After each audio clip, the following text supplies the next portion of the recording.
Pues seamos bienvenidos, bueno, muy buena noche tengan todos ustedes a nuestra plática del día de hoy, nuestro webinar de las fiestas mayores de Rosh Hashanah al cordonazo de San Francisco. Vamos a comenzar con una disertación. Supongo que ustedes conocerán el Talmud, que es el libro de tratados filosóficos sobre la Torah y sobre la Halajá. ¿Y qué nos dice el Talmud en su tratado precisamente Rosh Hashanah? Nos dice que el Rabí Eliezer en Tishrei comenta, se crea el mundo, en Tishrei nacen los patriarcas, en Tishrei murieron los patriarcas, en Pesach nació Isaac, en Rosh Hashanah, Sara, Rachel y Haná fueron recordadas por Hakadosh Barujú y concebidas. En Rosh Hashanah, Yosef salió de prisión. En Rosh Hashanah cesó la esclavitud de nuestros antepasados en Egipto. En el mes de Nisan, el pueblo judío fue redimido de Egipto y en Tishrei, en el futuro, el pueblo Yehudim será redimido en la redención final con la venida del Mashiach. Entonces, ¿qué nos está diciendo Rabí Eliezer en este tratado de Rosh Hashanah 10b, versículo 10? En Tishrei se crea el mundo. El día de mañana vamos a entrar en Tishrei, en la luna nueva de octubre. Entonces, en Tishrei vamos a entrar también en la constelación Libra y es un mes muy, muy especial que vamos a ver enseguida de qué trata. Y este Rab Eliezer nos dice que aquí es creado el mundo, mientras que en Nisan, que es el espejo de Tishrei, porque es la constelación de Aries, es cuando hay nacimientos. Vamos a quedarnos con eso y con esto muy claro. Entonces, lo que nos dice Rabbi Yehoshua, que no está de acuerdo, es, en Nisan se crea el mundo, en Nisan nacen los patriarcas, en Nisan murieron los patriarcas, en Pesach nació Isaac, en Rosh Hashanah Sara, Rachel y Haná fueron recordadas por el creador Hakadosh Barujú y concibieron hijos. En Rosh Hashanah Yosef salió de prisión, en Rosh Hashanah cesó la esclavitud de nuestros antepasados en Egipto. En Nisan el pueblo judío fue redimido de Egipto y en Nisan en el futuro el pueblo judío Yehudim será redimido en la redención final. Es decir, Rabí Yehoshua dice exactamente lo mismo que Rabí Eliezer, pero en espejo. Lo que Rabí Eliezer aporta o concibe que sucede en Tishrei, Rabí Yehoshua lo concibe en Nisan. Como quiera que sea, nos están dando la pauta de dos momentos muy especiales en el año, de los cuales nosotros estamos viviendo uno de ellos, que es el cercano al equinoccio de otoño y es la fiesta del mes de Tishrei. Entonces, hay una discusión tremenda en todo el Talmud a lo largo de este periplo, pero vamos a ver de qué trata. Estamos viendo aquí una imagen, un video sobre la eclíptica zodiacal, cómo se ve desde una perspectiva del planeta Tierra cuando las constelaciones atraviesan, o el planeta más bien, va atravesando la eclíptica y las constelaciones coinciden con el Sol.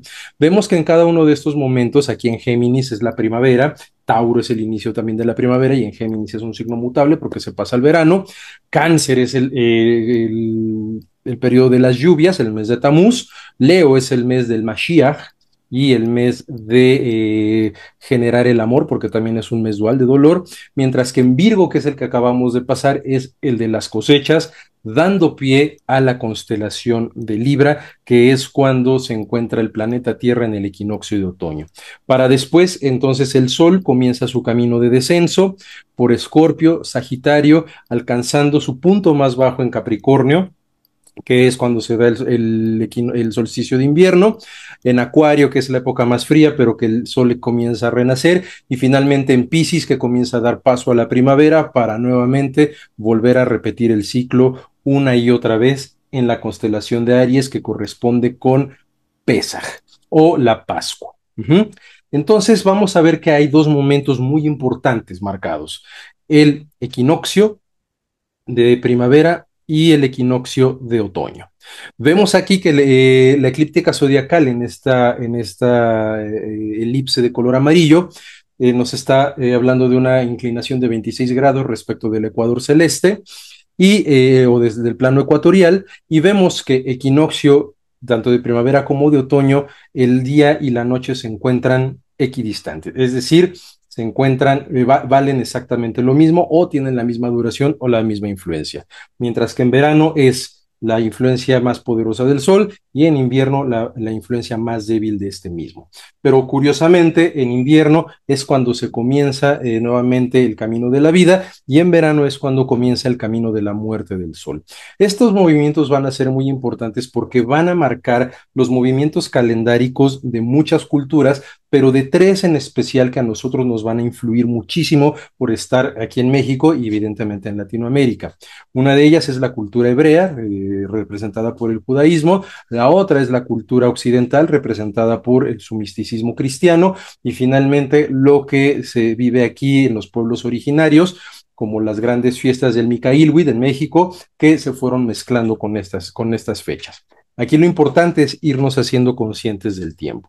Entonces, en primavera y en otoño vamos a tener una especie de reinicio. Pero regresando a la controversia que tenían Rab Eliezer y Rab Yehoshua, ¿cuándo fue creado el mundo? ¿En Tishrei o en Nisan? Estamos hablando de una creación no desde una postura de la existencia, sino desde una postura de la percepción. Es decir, cuando el mundo tomó la forma que los seres humanos conocemos. Y nos dice la postura cabalista, y va a conciliar a través de la postura de Rav Tam, que ambas opiniones están en el plano del pensamiento o intención divina. La creación del mundo ocurre en Tishrei, mientras que en el plano de la manifestación o acción, el mundo fue creado en Nisan. Nos está hablando de dos planos, el plano del pensamiento y el plano de la acción. Aunque el pensamiento divino sobre la creación se da en Tishrei, es decir, en este periodo, el acto de la creación propiamente dicho ocurre en Nisan, es decir, en Aries en la primavera. Entonces, ¿esto por qué es importante para nosotros? Porque nos dicen las escrituras, nos dice la sabiduría cabalista en Génesis, nace Adama Betzalmeinu Kedumateinu, Vayomer Elohim nace Adama Betzalmeinu Kedumateinu. Y entonces los Elohim dijeron, hagamos al hombre a nuestra imagen y semejanza. ¿Y esto qué significa? Que así como los Elohim tienen este plano material, o se manifiestan en el plano material, pero también en el plano de la intención o plano mental, los seres humanos también. Por lo tanto, vamos a poder percibir a través del tiempo cómo inicia y reinicia el tiempo, el mismo, perdón, a través de las santas fiestas de convocación, que las vamos a ver enseguida, que nos van a dar las pautas para que nosotros vayamos alineándonos con los ciclos naturales. Entonces, esta postura cabalista se resuelve en el mismo tratado del Talmud, en Rosh Hashanah, pero en el tratado 27, donde dice, refleja la idea de que ambos meses, es decir, Tishrei y Nisan, Libra y Aries, primavera y otoño, están conectados con diferentes aspectos de la creación. Tishrei, el otoño, con la planificación y el juicio, representado por la fiesta que vamos a vivir mañana, que es Rosh Hashanah. Y Nisan, con la renovación y redención, representado en Pesaj, Pascua o para los cristianos Viernes Santo. Así se afirma que el mundo fue creado en ambas fechas, según estas dos dimensiones de la existencia. Y como nosotros tenemos dimensión divina, también podemos hacer lo mismo. Podemos planificar porque nos encontramos en una época de juicio, no por nada es la constelación de Libra, y lo vamos a ver más adelante explicado, y en marzo la renovación y la redención. Esto anótenlo y ténganlo muy, muy presente, por favor, para tener esta posibilidad de poder ir canalizando las abundancias, que lo vamos a trabajar el día de mañana de manera correcta en los tiempos adecuados. ¿Por qué? Porque nosotros vivimos tan desconectados de los ciclos naturales que vivimos un poco al azar y un poco desde la lógica, bueno, si es que tal cosa existe, de la entropía. Más bien, vivimos sujetos a la entropía. ¿Correcto? ¿Qué vamos a ver el día de hoy? 3 tópicos. El tiempo, de Rosh Hashanah al cordonazo de San Francisco, y visualizando un nuevo ciclo. Aquí en este tercer apartado vamos a hacer nuestra visualización. ¿De acuerdo? Bien. Así que quiero agradecerles a todos ustedes por encontrarse aquí el día de hoy, en esta fecha tan importante, dándose la oportunidad de tener un poco más de conciencia, que la acrecentemos juntos para que tengamos la posibilidad de hacer lo que nos pide la Kabbalah, que es la corrección de nuestra vida para retornar a nuestro origen divino. En verdad, muchísimas, muchísimas gracias. Está de más, pero por favor tengan solo esta clase abierta. Desconéctense de todas las demás aplicaciones si están en su celular, por favor, porque se puede cortar la llamada o suspender el servicio de Zoom y luego ya no pueden entrar. Y vamos a entregarnos al 100% de esta sesión. ¿Queda claro? ¿Sí? ¿Está claro todo esto? Por favor, escríbanmelo, háganmelo saber. Y por favor, no nos permitamos malos tratos ni insultos. No nos hagamos publicidad. Si quieren hacer alguna sinergia con nosotros en Zephyr, en otro espacio, con nosotros muchísimo gusto, pero este es otro momento. No es un grupo de debate. Yo sé que muchos de ustedes sabrán mucho de Kabbalah. Podemos compartirlo, saben, de seguro saben más que yo. Yo solamente estoy compartiendo una visión que tenemos en Zephyr, pero hagámoslo siempre desde la postura del compartir y del enriquecernos. Cuidado con el spam. Recuerden, de Zephyr nadie nunca los va a contactar para permanecer en algún grupo o para ofrecerles ni venderles nada, a menos que ustedes nos contacten a nosotros por las vías pertinentes que nosotros les daremos. Si eso sucede, por favor, reporten y bloqueen para que no les roben sus datos. Estamos aquí para aprender y pasarlo bien, y quien no cumpla será expulsado de la sala.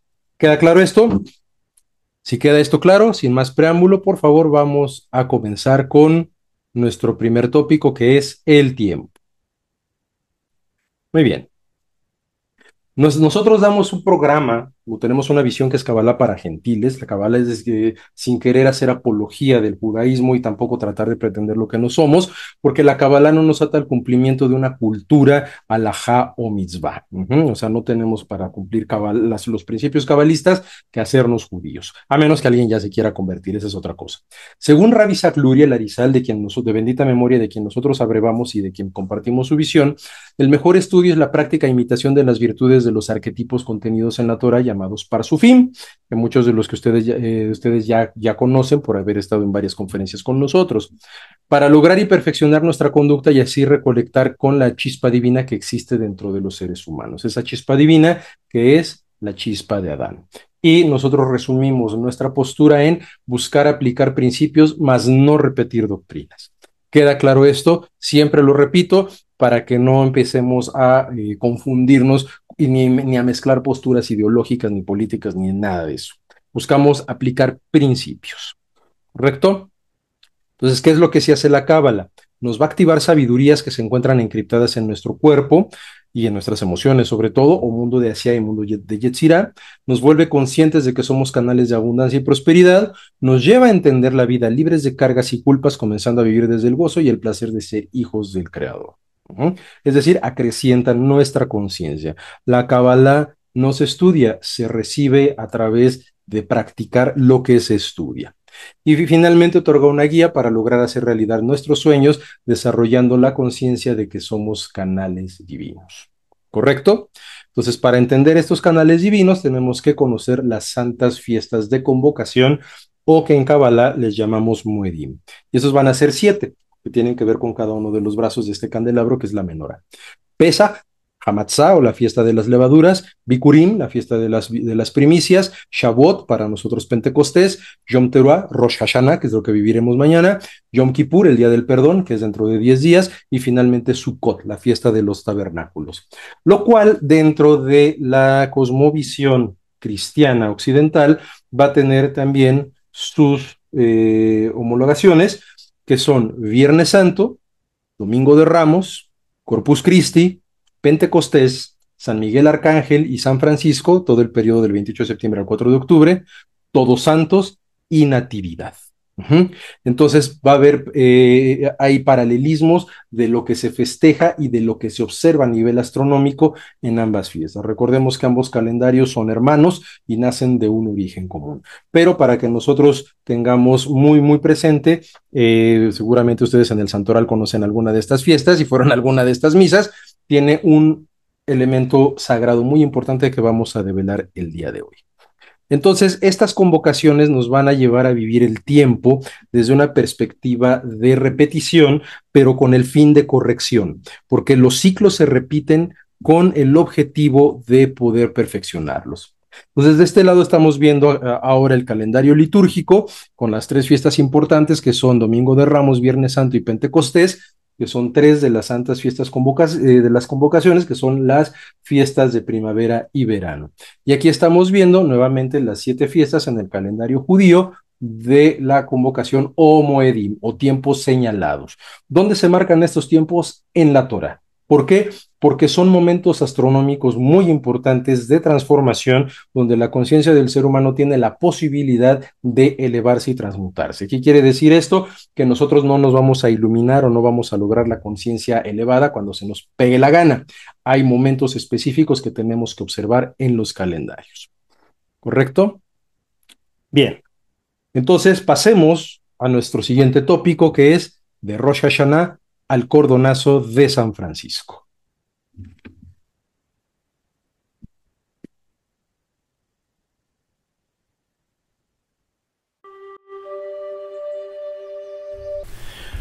Pues siendo ya, o habiendo pasado el solsticio perdón, el equinoccio, habiendo pasado ya el equinoccio de otoño, se abre un momento muy importante en el tiempo para todo el hemisferio norte, que muchas culturas han observado.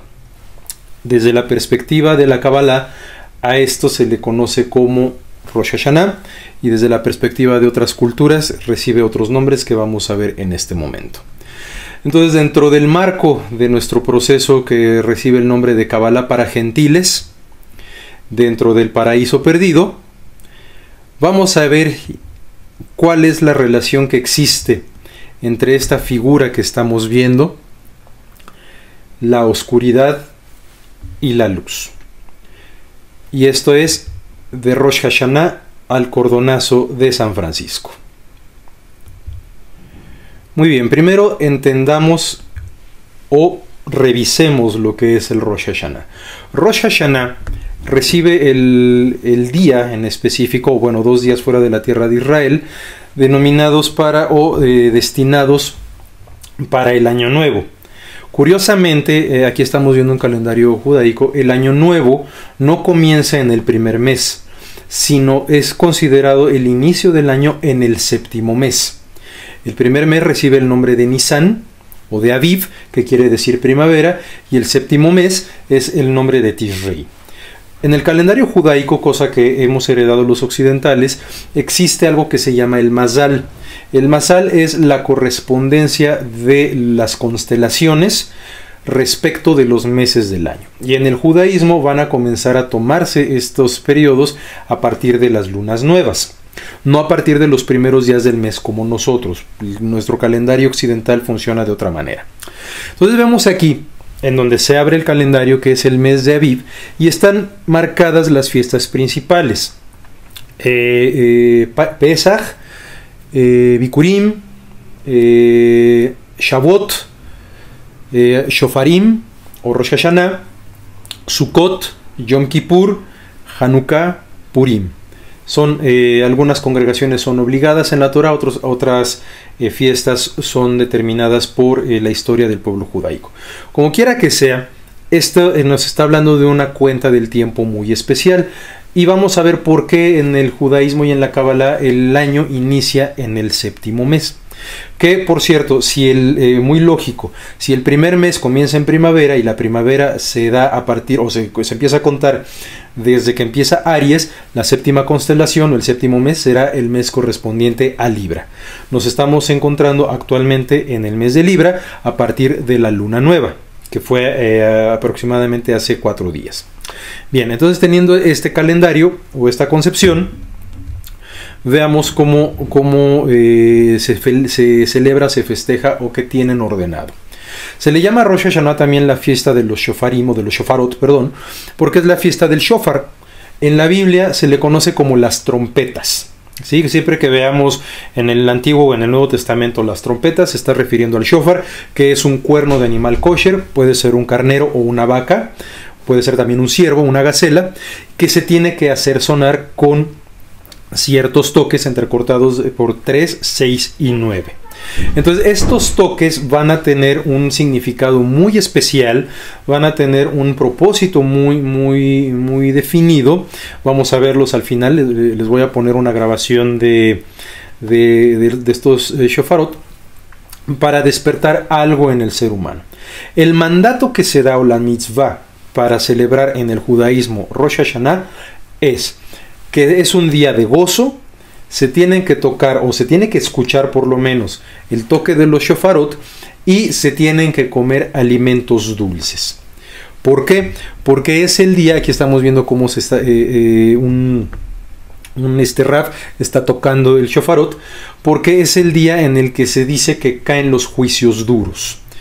Entonces tenemos que endulzar nuestros juicios duros. Se lee una porción de la Torah y de hecho la Torah comienza a leerse otra vez a partir de Rosh Hashanah en Génesis capítulo 1 versículo 1, porque la Torah tiene 54 versículos, el año tiene 52 semanas y corresponde una semana a leerse cada versículo. Entonces se termina de leer la Torah, hay semanas en las que se leen 2 capítulos y se vuelve a reiniciar el inicio de la Torah, porque también se considera un reinicio del tiempo, como lo vamos a ver más adelante. Pero juicios duros que tenemos que endulzar. ¿Por qué los juicios duros? Bien, vamos a verlo. Noten las frutas: la granada, la manzana y la miel, elementos que aparecen en la literatura bíblica y que son muy muy importantes y muy simbólicos en la Kabbalah y en general en otro tipo de escuelas iniciáticas. Y el shofar, que nos está representando el animal kosher, pero algo muy importante, nos está hablando de un sonido que se hace en espiral. ¿Por qué? Porque así como caen los juicios duros, el ser humano tiene que hacer un balance sobre sus juicios para reiniciarse. Tiene que revisar su tikkun, que tikkun es la palabra hebrea que quiere decir corrección, pero que si nosotros hacemos un intercambio de letras nos va a dar o nos arrojará la palabra tinok, y tinok quiere decir bebito. Entonces es una especie de, no de regresión a la infancia, pero sí de inicio a algo nuevo desde nuestra esencia más pura. Entonces el shofar nos está hablando de las espirales y vemos aquí en el fetito también la espiral, el sonido se propaga a través de espirales, el cordón umbilical es una espiral y en fin, el universo entero se da por espirales. Vamos a profundizar en esto. Pero Rosh Hashanah se va a dar en un periodo y en un momento muy específico, el equinoccio de otoño. Hay 2 fiestas muy importantes en el judaísmo y que también en el cristianismo se toman en cuenta, que son las fiestas de Semana Santa y las fiestas de octubre, o las fiestas de primavera y las fiestas de otoño. Entonces vemos que en el solsticio de verano-invierno, respectivamente, el sol gobierna más y la oscuridad gobierna respectivamente, si es verano-invierno. Pero en los solsticios el tiempo está balanceado. El día y la noche son equivalentes. ¿Por qué? Porque nos vamos a dar cuenta que, como lo vemos aquí en esta animación, aquí tenemos solsticio de verano, en esta posición tenemos equinoccio de otoño, solsticio de invierno y equinoccio de primavera. Como podemos ver en los equinoccios, los rayos solares pegan perpendicularmente en el ecuador. Por lo tanto, los 2 hemisferios se encuentran con la misma carga de energía solar y el día y la noche durarán exactamente 12 horas en uno y otro hemisferio. Cuando es solsticio de invierno, la noche dura más; cuando es solsticio de verano, el día dura más. Pero, ¿por qué nos está hablando de reinicios el solsticio? Solsticio quiere decir el sol estacionado, porque el sol está en su fase equilibrada. Pero ¿por qué se reinicia el tiempo? Porque vemos que este movimiento que vimos en círculo o en elipse, en realidad es un movimiento en espiral, recuerden el shofar. Entonces vamos a encontrarnos en el mismo lugar del tiempo, pero en diferente momento. Entonces vemos que las espirales vuelven a tocar los mismos puntos, pero en desarrollos posteriores de la misma espiral. ¿Por qué reinicio? Porque el momento en el que el sol y la oscuridad se encuentran equilibrados es el momento idóneo para hacer cambios. Y la naturaleza actúa de esa manera. En otoño empieza a deshojarse la vegetación, los frutos ya están maduros y en primavera empieza a surgir. Entonces por eso se dice que es un reinicio del tiempo, es un reinicio de la vida y un reinicio de la muerte. En equinoccio de otoño las fuerzas de la muerte o las fuerzas de lo femenino, de lo receptivo, de lo frío, de lo que reposa, empiezan a gobernar nuestra existencia, mientras que en marzo, en primavera, es exactamente lo opuesto. Así que tenemos que hacer un reinicio. Pero ¿cómo vamos a hacer este reinicio? Bien, tomando en cuenta nuestros procesos de tiempo. Es muy importante que, y esto lo vamos a ver como ejercicio al final del día de mañana, que tomemos en cuenta en qué momento del año nos suceden qué cosas. Como vemos aquí en el esquema de la espiral, nos encontramos en los ejes que quieran, pero si ustedes ubican un eje, se van a dar cuenta que ese eje puede corresponder con una fecha. Esas fechas van a ser recurrentes en comportamiento, en conducta y en tendencia en nuestras existencias. ¿Por qué? Porque si la naturaleza lo hace, nosotros también por fuerza lo tenemos que hacer. Somos seres cíclicos. Y aunque hemos perdido de alguna manera nuestra conexión con las fuerzas naturales, pero nuestro cuerpo sigue funcionando bajo los mismos estamentos de las leyes naturales. Entonces vemos que para ello nos va a servir la rueda del Mazal. Nosotros le conocemos como zodíaco, pero en hebreo, recuerden, significa Mazal, que Mazal puede significar destino, puede significar tiempo, puede significar ciclo. Incluso se dice Mazal Tov, ten un buen destino, ten un buen augurio, cuando se quiere hacer un para bien. Entonces esta rueda nos va a indicar una serie de relaciones entre periodos de tiempo. Vamos a encontrar en la parte superior el signo de Capricornio correspondiendo con el solsticio de invierno, y justo en contraposición el signo de Cáncer correspondiendo con el solsticio de verano. En ángulo recto tenemos a Aries y en oposición a Libra, simbolizando equinoccio de primavera y equinoccio de primavera y equinoccio de otoño. Entonces tenemos ahí una cruz que se llama cruz cardinal. La vamos a ver más adelante. Vamos a tener la cruz fija, que van a ser los signos inmediatos en el recorrido según las manecillas del reloj. Tauro, Leo, Escorpio y Acuario. Esa va a ser la cruz fija porque las estaciones del año se expresan en su mayor potencia. Y después los siguientes signos, Géminis, Virgo, Sagitario y Piscis, va a ser la cruz mutable porque es cuando se hace el cambio de estaciones. Entonces, cuando nosotros estamos en un signo mutable, estamos viviendo un signo mutable, somos más propensos a la inestabilidad. Cuando estamos viviendo en un signo fijo, que puede ser Acuario, Escorpio, Tauro o Leo, somos más tendientes a estar muchísimo más estables y mucho más seguros. Y cuando estamos en signos cardinales, somos más tendientes a la proyección y a la intelectualidad. No es una regla, pero sí es una tendencia que tenemos que observar para ocuparla en nuestro favor. Entonces vemos que, recuerden que les dije que el mes séptimo es Tishrei cuando inicia el año nuevo. 7 meses, 7 glándulas de secreción interna o 7 glándulas endocrinas principales. Entonces aquí estamos viendo una conexión del microcosmos con el macrocosmos. Eso que sucede en el tiempo fuera de, también sucede dentro de, tanto en lo físico como en lo psíquico. Y lo importante es observar estos 3 niveles de la existencia para poderlos alinear o hacerlos congruentes. ¿A partir de qué se hacen congruentes? De nuestras acciones. ¿Y cómo vamos a accionar? ¿Cuál va a ser nuestra pauta? La corrección. ¿Y cómo sabremos cuál es nuestra corrección? Observando cuáles son nuestras tendencias en el tiempo.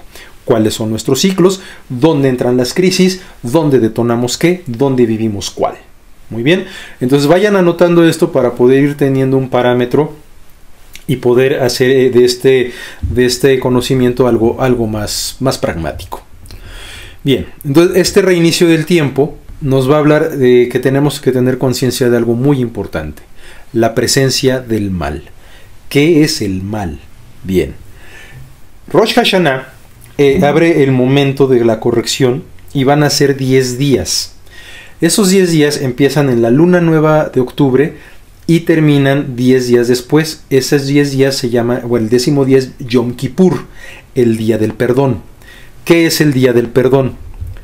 Bien, cuando Moisés baja del Sinaí después de haber recibido las tablas de la ley o haber recibido la Torá, baja para comunicarle al pueblo de Israel después de haber salido de la tierra de Egipto, y se encuentra con que en las faldas de Sinaí se está haciendo la idolatría del becerro de oro o el Egel HaZahab.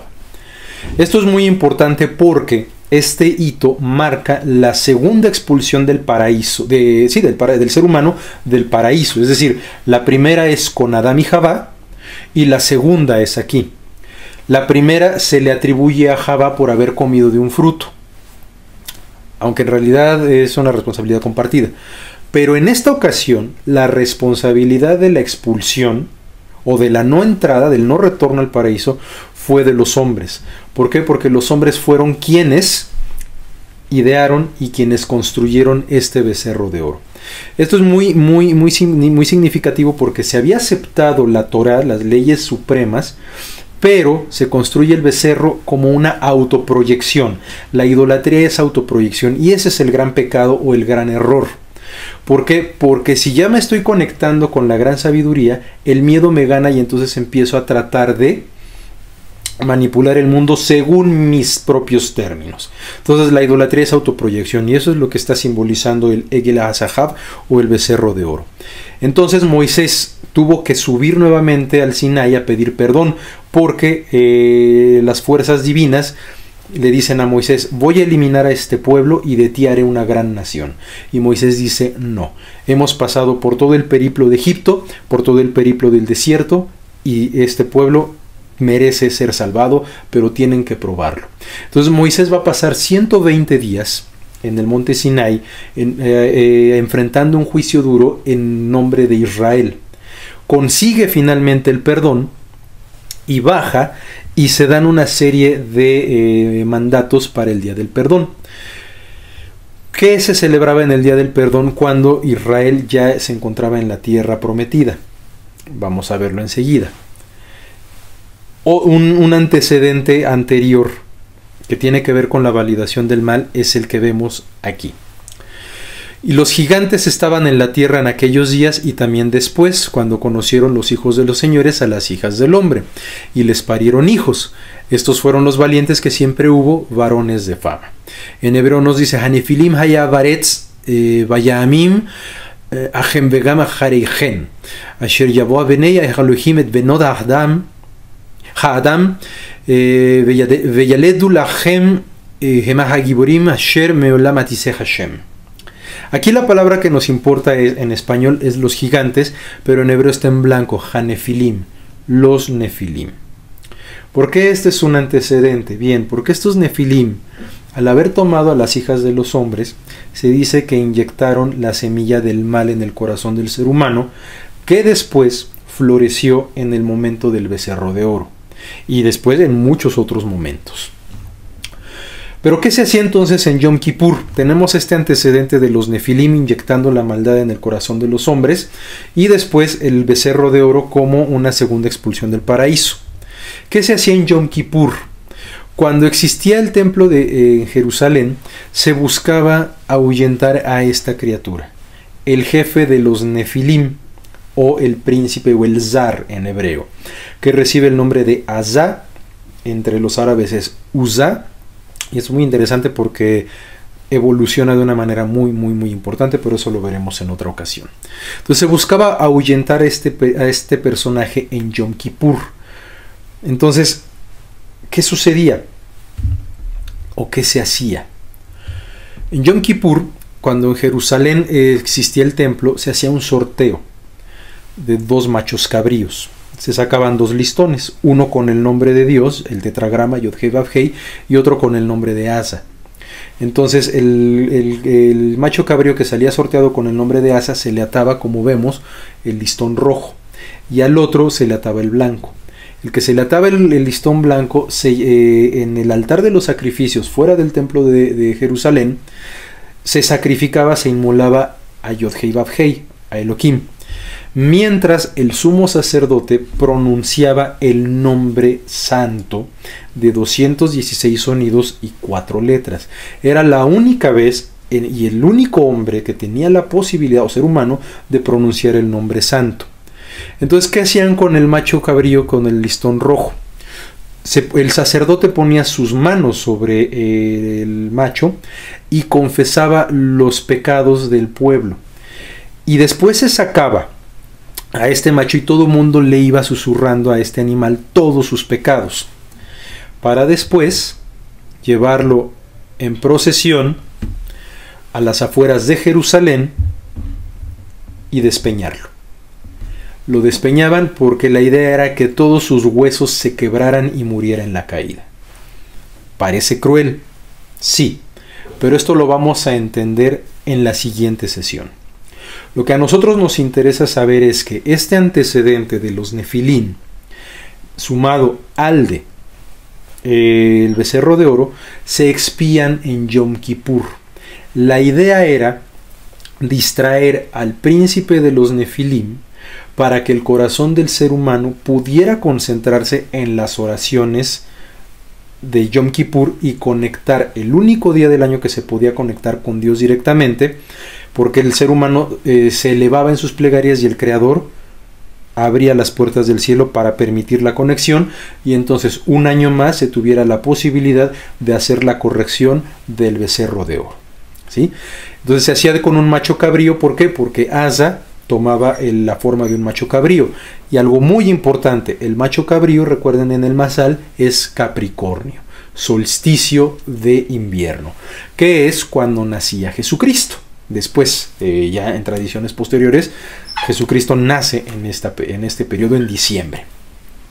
Entonces estamos viendo ahí una cuestión temporal muy interesante y muy importante. Bien, entonces está la presencia del mal, porque se dice que en este periodo, en Yom Kippur, el diablo anda suelto. Y no solo en Yom Kippur, o en la cultura judía, también en nuestras culturas tradicionales y en nuestra cotidianidad se dice que el diablo anda suelto.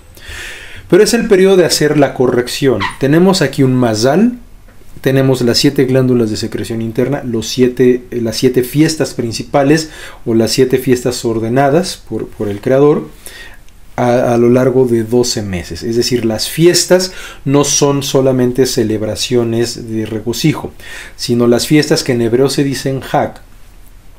Pueden ser Hag, pueden ser Moed, pueden ser Mikra. Esto también luego lo veremos. Son 3 formas de entender el tiempo de los hombres, el tiempo divino y el tiempo eterno. Tener estas conciencias del tiempo nos permite hacer las correcciones necesarias. Entonces, año con año, yo tengo que ir haciendo una corrección de mis conductas.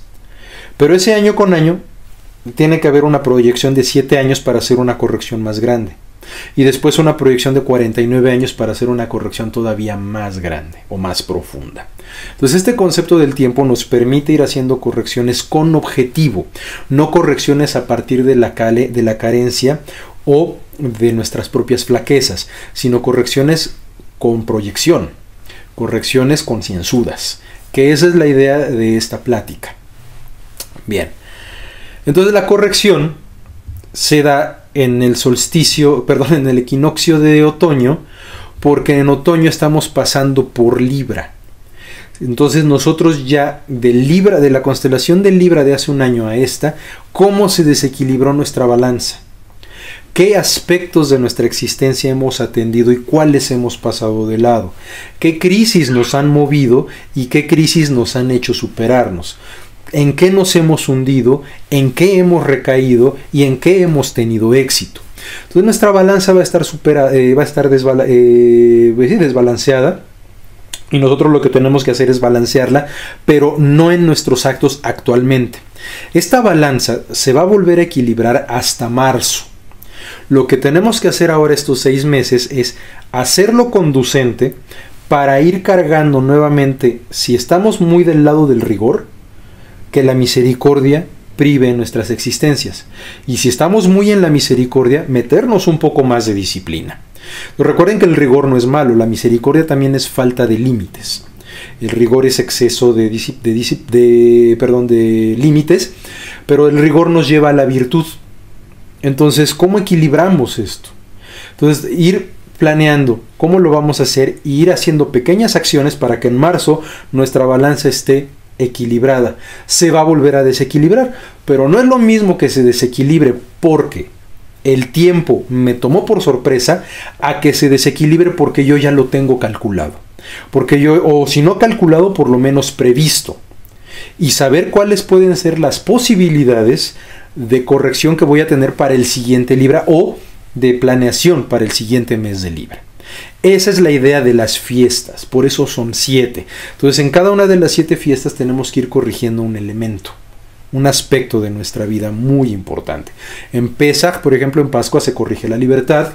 En Shavuot, que son las primeras, más bien en Bikurim, que son las primeras cosechas, la abundancia. En Shavuot, nuestra conciencia de nosotros para con el entorno. En Rosh Hashanah tenemos que corregir lo que está desbalanceado. En Sukkot tenemos que corregir nuestra humildad. En Yom Kippur tenemos que hacer un análisis muy concienzudo de en qué nos hemos equivocado. Entonces estas fiestas nos van a ir marcando una pauta de pequeñas correcciones para la gran corrección del año, y luego la gran corrección de los 7 años y la gran corrección de los 49, que se llama jubileo. Claro, se da en periodos de 7 años, 7, 14, 21, 28 hasta llegar a 49. ¿Sí? Cuando se hace la gran corrección es el jubileo. Bien, ¿qué herramientas o qué elementos tenemos que tomar en cuenta para hacer esta corrección extra y balance? ¿Quién como Dios les suena? El arcángel Mijail. Bueno, arcángel entre los cristianos, Melech entre los judíos. Entonces el atributo de Mijail, cosa curiosa, no es la espada, ni es que esté dominando al demonio, sino el atributo de Mijail es la balanza, porque él pesa las almas en el puro fiel. Hay una alabanza que reza así. Entonces Mijail es esta conciencia que podemos desarrollar nosotros para equilibrarnos, pero también es esta fuerza de la naturaleza que actúa para equilibrarnos por las buenas o por las peores. Una crisis, cuando nos llega, siempre va a ser con el fin divino de equilibrarnos. El problema es que como nosotros lo emocionamos, no somos capaces de verlo. ¿En dónde vamos a ver la acción de Miguel? Primero en este capítulo de Génesis, donde se le aparece al patriarca Abraham después de haber hecho el Brit Milá, y él es el que le dice que va a destruir la ciudad de Sodoma. Miguel le dice...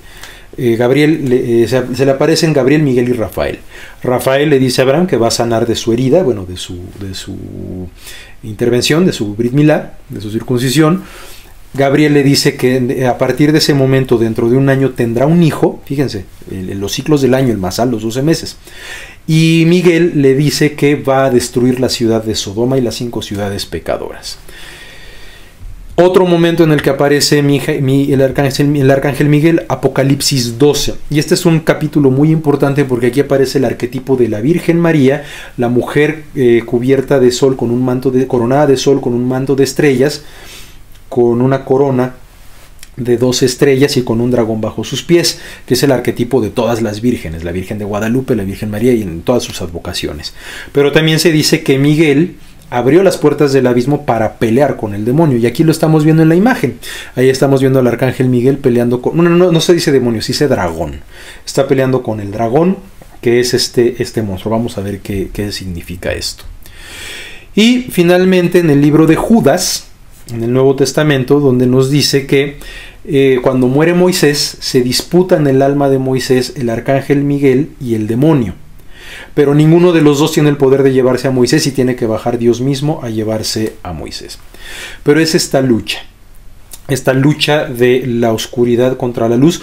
Pero si ustedes ven, está equilibrado. Aunque Miguel está ganando, pero están equilibrados porque el diablo no está muerto, solamente está sometido. Pero ¿qué quiere decir esto a un nivel metafísico? Que si bien las fuerzas de la naturaleza están tendiendo al mal, ojo, entendamos el mal como el rigor, las fuerzas de la muerte, las fuerzas de la transformación que nos causan dolor, siempre la actitud interna de Miguel, que es el ejecutor de nuestra conciencia más elevada, somete esta esencia del mal, que son las fuerzas densas, para equilibrarlas. ¿Por qué? Porque si las fuerzas densas no son equilibradas por Miguel, nos pueden tragar.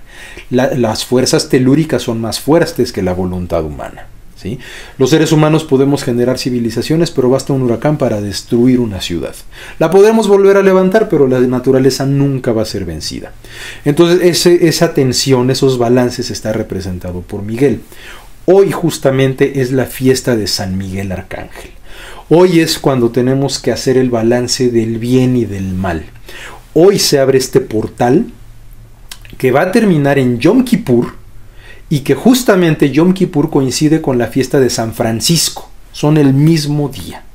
Entonces estamos viendo en dos calendarios la observación de un evento cosmológico, de un evento astronómico y de un evento de conciencia o androgónico, si lo queremos ver así, en donde tenemos la oportunidad de balancear para transformar, de empoderarnos sobre nuestra crisis o sobre lo que nos lastima, nos molesta o nos disgusta, para balancearnos y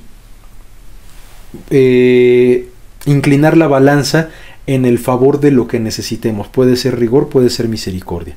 Si me están pasando muchas crisis, no quiere decir que haya mucho rigor en el mundo, quiere decir que probablemente yo tengo demasiada misericordia. Entonces, por ley de la naturaleza de equilibrio térmico, la naturaleza va a mandar más rigor para que yo me discipline. Y si estoy demasiado cargado en el rigor, la naturaleza va a mandar misericordia para que ese rigor se endulce.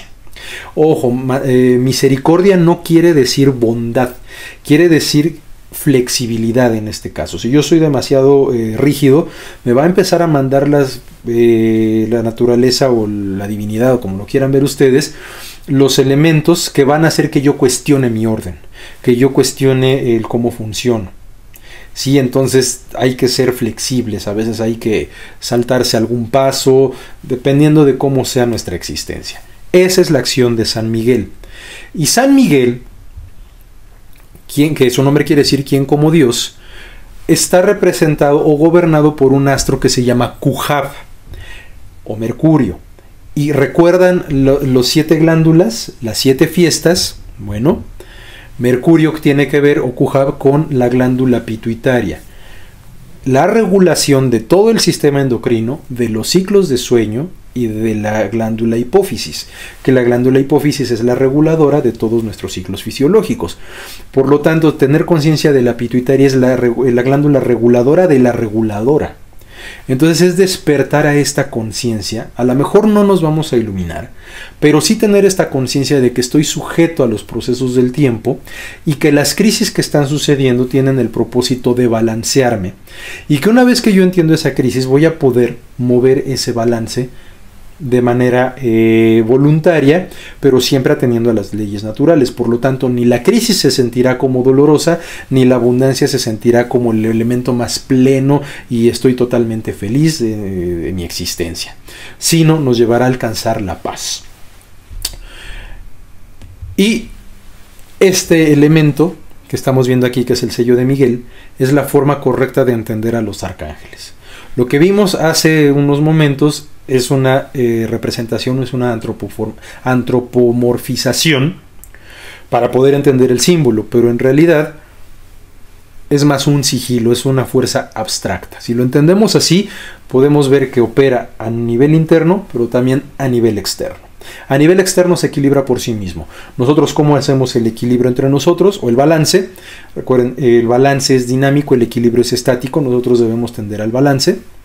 No estar siempre en el equilibrio. ¿Por qué? Porque una balanza inclinada hacia uno o hacia otro lado también está equilibrada. ¿Por qué? Porque no se mueve. Entonces nosotros tenemos que irla balanceando, ¿sí? Entonces tener esta conciencia de cómo sincronizar nuestros balances con los equilibrios superiores y los balances superiores. Entonces el sigilo de Miguel ayuda mucho para eso. Bien, San Francisco. ¿Quién es San Francisco? Estamos viéndolos como símbolos. San Francisco fue un personaje que existió, o por lo menos las fuentes apuntan a ello.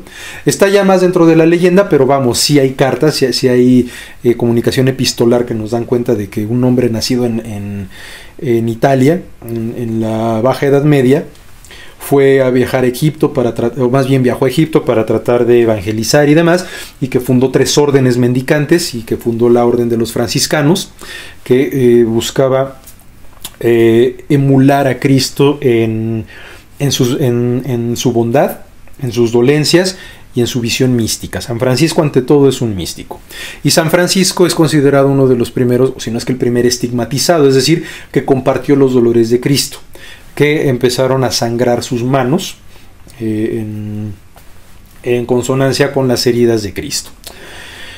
San Francisco fue canonizado muy tempranamente, fue canonizado en el siglo XIII de nuestra era, casi 100 años después de que murió, y la orden, una de las principales órdenes de la cristiandad, pues es la de los franciscanos, que se dedican a la beneficencia y a tratar de conectar con Dios a partir de la no posesión y apegarse a la naturaleza lo más posible. Entonces, por eso San Francisco de Asís es el santo patrono de la naturaleza, de los animales, pero también es el que administra las aguas para el mundo físico. Entonces de ahí es muy importante la figura de San Francisco. Su fiesta va a ser celebrada el 4 de octubre por lo mismo, porque como se cierra este momento de que los judíos marcaron como Yom Kippur, la cristiandad, tomando en cuenta su origen pagano y pagano, recuerden, quiere decir campesino, todos los ritos agrícolas observaron que alrededor de las fechas que ahora llamamos 4 de octubre se daba un fenómeno atmosférico muy importante, que si no se hacía la cosecha antes de ese fenómeno, entonces se podía perder la cosecha y entonces el invierno podía no verse, no podían sobrevivir al invierno. Entonces la fiesta de San Francisco se volvió muy importante porque San Francisco es el que intercede con por los seres humanos ante las fuerzas de la naturaleza y las fuerzas de Dios. Entonces esta fecha de este fenómeno meteorológico se toma en cuenta. ¿Por qué? Porque se dice que cuando San Miguel es su fiesta, se empieza a equilibrar las fuerzas de la naturaleza, pero si no hay participación del ser humano, se pueden desequilibrar hacia el rigor y se pueden perder las cosechas. ¿Por qué? Porque el famoso cordonazo de San Francisco, que es el cordón que él utilizaba para fijar su hábito, se dice que se moja y entonces él lo sacude y cae la última lluvia. El cordonazo de San Francisco es el rayo, es el relámpago que cae entre las fechas del 3 al 6 de octubre y que puede caer una helada o una lluvia que arruine la cosecha. Entonces el trigo, el maíz y los cereales, el centeno, que son para consumo humano, se tienen que cosechar hasta antes de esta fecha, pero también en este periodo en San Miguel se hace una nueva siembra, se hace siembra de hortalizas para poder sobrevivir al invierno. Entonces se puede perder la cosecha del grano o se pueden perder las hortalizas, y por eso este periodo de San Miguel a San Francisco es tan importante entre las comunidades campesinas. ¿Y qué tiene que ver con Yom Kippur? Que son exactamente las mismas fechas, coinciden. ¿Qué nos está diciendo eso? Que desde dos perspectivas distintas se está observando el mismo fenómeno cosmológico, ya lo dijimos, astronómico y también androgónico. Entonces, esto se vació en nuestra concepción occidental, y las fiestas de San Miguel, ahora en muchos pueblos hay una gran verbena, en Cuetzalan, en la Sierra Norte de Puebla, en Colombia, en Colombia. Bueno, en Perú es distinta más bien, no es parecido a esto porque Perú ya es otro hemisferio, pero también se celebra. En Colombia es muy fuerte, en España también, en general en toda Europa. En Italia es una fiesta muy importante, es un periodo muy importante en el que nosotros tenemos que aprovechar para poder hacer esos reinicios y para poder hacer lo que nos corresponde en el tiempo indicado. Es decir, si no se cosecha en el tiempo indicado, se va a perder la cosecha. Si no se siembra en el tiempo indicado, se va a perder la siembra. Si yo no siembro intención en el momento indicado, si yo no cosecho en el momento indicado, voy a entrar en crisis. Entonces, este cordonazo no pega en octubre en la naturaleza, pero a nosotros cada cuándo nos golpea, cada cuándo nos toca. Si nosotros tenemos esta conciencia con lo que hemos dicho de San Miguel, de las fiestas, de los antecedentes que ya hemos dado, tendremos un panorama y tendremos una posibilidad de corrección. Contemplar el tiempo no es perderlo, contemplar el tiempo es entenderlo, y entender el tiempo es entender nuestros ciclos. Y justamente como dijimos, tenemos que hacer los balances. Recuerdan que dijimos casi al principio que aquí está la gran cruz cardinal: solsticios, equinoccios. Entonces tenemos Capricornio, Cáncer, Aries y Libra. Entonces Aries y Libra se reflejan. Aquí tenemos la constelación zodiacal, ya lo habíamos dicho, pero muy importante. Yom Kippur y Rosh Hashanah son reflejo de Pesaj, o más que reflejo, complementos de Pesaj o la Pascua.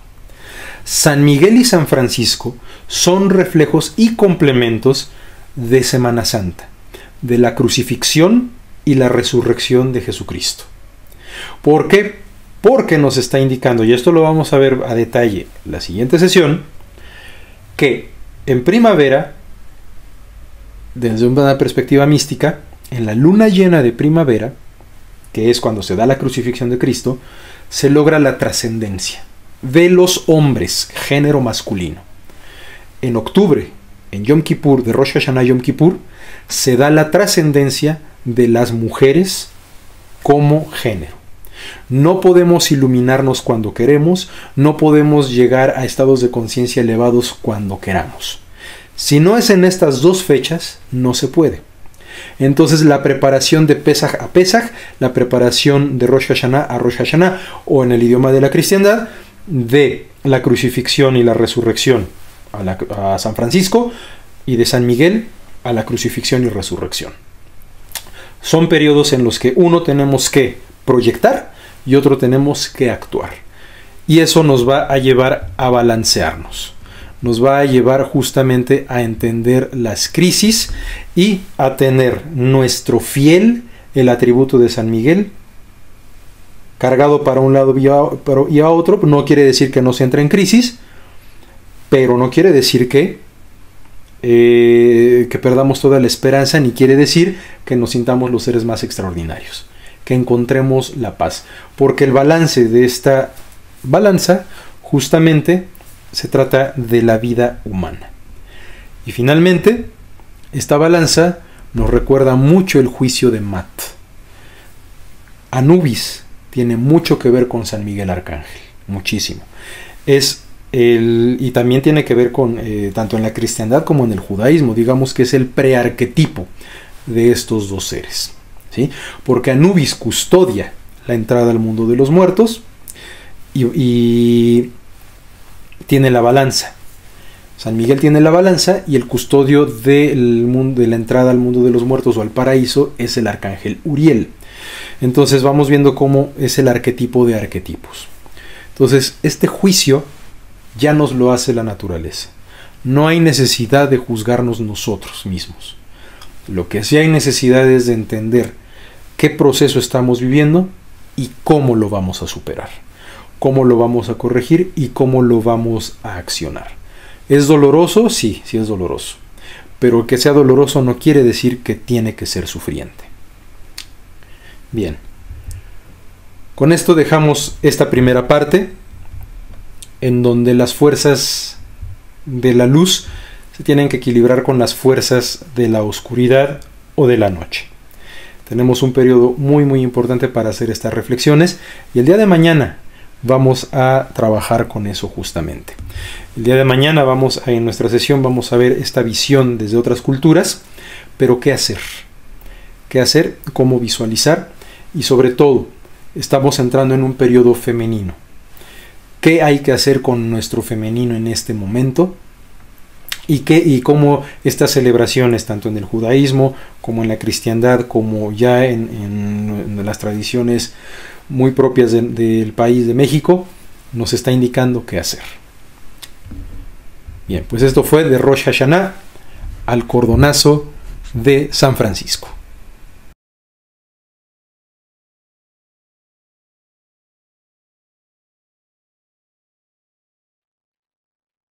Muy bien, espero que tengan anotadas sus inquietudes. Vamos a visualizar un nuevo ciclo, por favor. Les voy a pedir que me vayan escribiendo, por favor, los nombres de ustedes y de sus seres queridos para el día de mañana hacer un rezo para que en Yom Kippur quede grabado nuestro nombre en el atributo quede grabado por el atributo de la misericordia de Hakadosh Baruj Hu, del Creador, y logremos hacer que estos balances se vayan inclinando hacia nuestro favor. Entonces, por favor, vayan escribiéndome los nombres de quien quiera que aparezca mañana. Mañana vamos a hacer esa consagración y es muy importante que todos ustedes asistan también el día de mañana para que lo puedan escuchar y entonces se pueda potenciar y se pueda llevar en sus corazones cada una de estas intenciones. ¿De acuerdo? Entonces váyanmelo escribiendo, por favor, y vamos a ver este signo para visualizar. Entonces, vayan escribiendo. En cuanto les diga, suspendemos y me lo siguen escribiendo, por favor, ahorita que terminemos la visualización. Entonces, vemos aquí un sello, el sello del patriarca Abraham, recibe el nombre de Yahadonahi. Y este sello lo vamos a ver el día de mañana, lo vamos a ir explicando un poco de qué trata y por qué es el sello de la abundancia. Vamos a tratar de conectarnos con la Parnasá y la Shefá, que son la abundancia y el sustento de la humanidad, el sustento al que todos tenemos derecho, pero que de alguna manera lo tenemos bloqueado por este juicio duro. Por eso en Rosh Hashanah se acostumbra a comer manzanas con miel para poder ir endulzando los juicios, más un simbolismo muy, muy específico. Entonces, por favor, en este momento suspendamos los nombres terminando la visualización, dura 5 minutos, poco más. Me los vuelven a escribir, por favor, ¿sí? Los suspendamos y concéntrense, por favor. Siéntense con la espalda recta, no estén acostados, vean de frente su dispositivo, enfoquen la vista en, en el sello, por favor, y vamos a respirar. Ya suspendan, por favor, ahorita siguen escribiéndome. Van a enfocar la vista en el sello y vamos a respirar en tiempos de 5. Inhalamos en 5, sostenemos en 5 y exhalamos en 5. ¿De acuerdo? Vamos a sincronizar nuestras respiraciones. Entonces vamos a comenzar. ¿De acuerdo? Siéntense, respiramos, nos relajamos, inhalamos,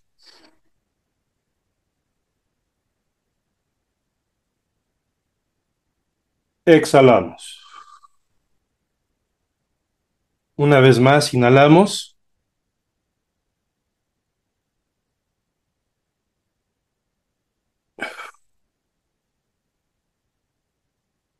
exhalamos. Voy a iniciar una luz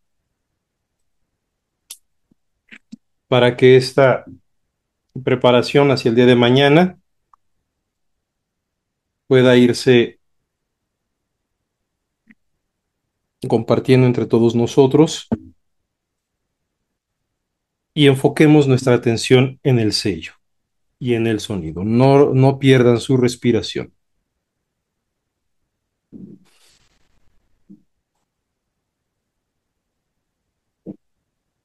بسي عتاد شمية شمع إسرائيل أذناي ألهينو أذناي أحد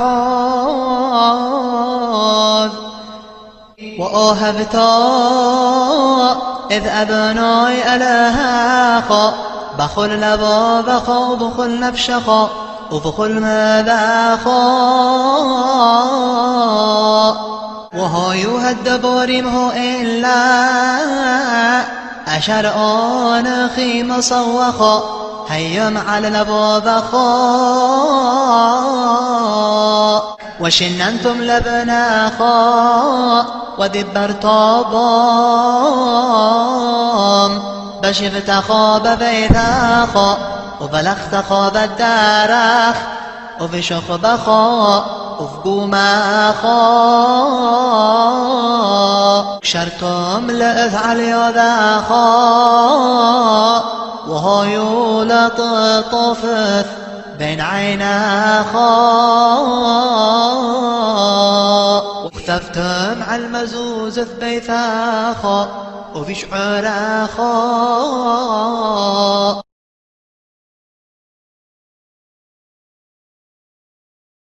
بسي عتاد شمية شمع إسرائيل أذناي ألهينو أذناي أحاذ وآهبتا إذ أذناي ألهاقا بخل لبا بخا وبخل نفشخا وبخل مذاخا وهاي هدبوريمه إلا أشر آن خيم صوخا هيم على لبابخا وشننتم لبناخا ودبرت بام بشفت خاب بيثاخا وبلغت خاب الدارخ وفشخ بخا وفقوماخا شرتم لأذعل يذاخا وهايو لطفث بين عيناخا واختفتم على المزوز ثبيثاخا وفي شعراخا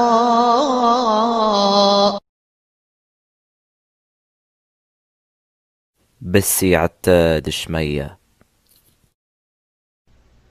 شمع إسرائيل أذناي ألهينو أذناي أحاذ وآهبتا إذ أذناي ألهاقا بخل لبا بخا وبخل نفشخا وبخل مذاخا وهاي هدبوريمه إلا أشر آن خيم صوخا هيم على لبابخا وشننتم لبناخا ودبرت بام بشفت خاب بيثاخا وبلغت خاب الدارخ وفشخ بخا وفقوماخا شرتم لأذعل يذاخا وهايو لطفث بين عيناخا واختفتم على المزوز ثبيثاخا وفي شعراخا بسيعة دشمية شمع إسرائيل أذناي ألهينو أذناي أحاذ وآهبتا إذ أذناي ألهاقا بخل لبا بخا وبخل نفشخا وبخل مذاخا وهاي هدبوريمه إلا أشر آن خيم صوخا هيم على لبابخا وشننتم لبناخا ودبرت بام بشفت خاب بيثاخا وبلغت خاب الدارخ وفشخ بخا وفقوماخا شرتم لأذعل يذاخا وهايو لطفث بين عيناخا واختفتم على المزوز ثبيثاخا وفي شعراخا